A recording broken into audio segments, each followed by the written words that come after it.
જે મહાત્મા સાધુઓના સંગરૂપી વૃક્ષથી ઉત્પન્ન થયેલા વિવેકરૂપી સ્વચ્છ ફળને સાચવી રાખે છે તેઓ મોક્ષની સંપત્તિના પાત્રરૂપ થાય છે. વિદ્વાન લોકોના સમાગમથી ઉજ્જળ ઘર પણ ધનાદિકથી ભર્યું ભર્યું જેવું લાગે છે, મરણ પણ ઉત્સવ જેવું લાગે છે અને આપત્તિ પણ સંપત્તિ જેવી લાગે છે.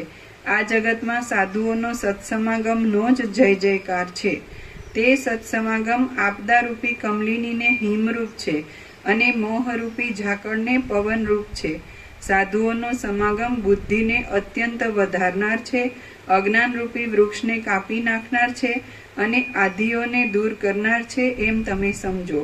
જેમ પાણી રેડવાથી ક્લિયર કરો, તમે ઉડાડો છો પણ તમે જેને માનો છો એ પરિચ્છિન્ન ભ્રાંતિ છે, એટલે તમે એની લઘુતા ગ્રંથિ ભ્રાંતિ એ પણ મિથ્યા છે. તમે કોઈને પણ માનો તો એ અહીં નથી. અહીં તો પરમ ચિદાકાશ પરમ જ્યોતિ અખંડ જ્યોતિ છે. એમાં કોઈ દ્વૈત ભ્રાંતિ ને એ દ્વૈત ભ્રાંતિનું કોઈ તમે ભગવાન માનતા હોય તો કોઈ ભગવાન નથી.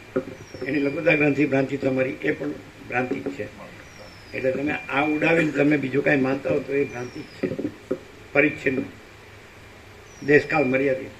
જે જન્મે મરે એ ભગવાન નો કહેવાય. અને આજે તુર્યાતીત કૈવલ્ય અનંત શુદ્ધ ચિદાકાશ તુર્યાતીત અજરામર અખંડ અવિનાશી, સમજે. અને મા ચિદાકાશ ખુદ રહા है, दूसरा नहीं है. મા ચિદાકાશ ઉપર કોઈ પ્રભાવ નહીં.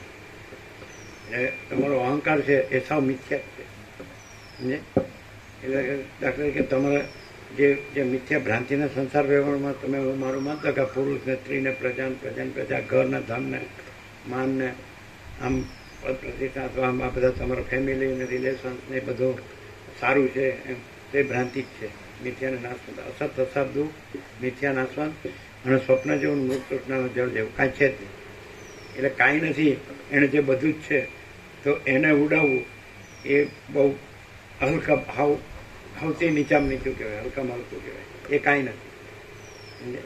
એટલે પરપોટો કાંઈ મહાસાગરને નડતો નથી અને કાળું ટીપકું કલંક કાંઈ આકાશને નડતું નથી. એ કાંઈ છે જ નહીં. આકાશ તો અનંત સ્વચ્છ જ છે અને અનંત મહાસાગર તો અનંત જ છે. પરપોટો છે જ નહીં, કાળું ટીપકું કલંક છે જ નહીં, પૂર્ણ જ છે. આ મહાચિદાકાશ તો પરમ આનંદ પરમ શાંતિ જ છે.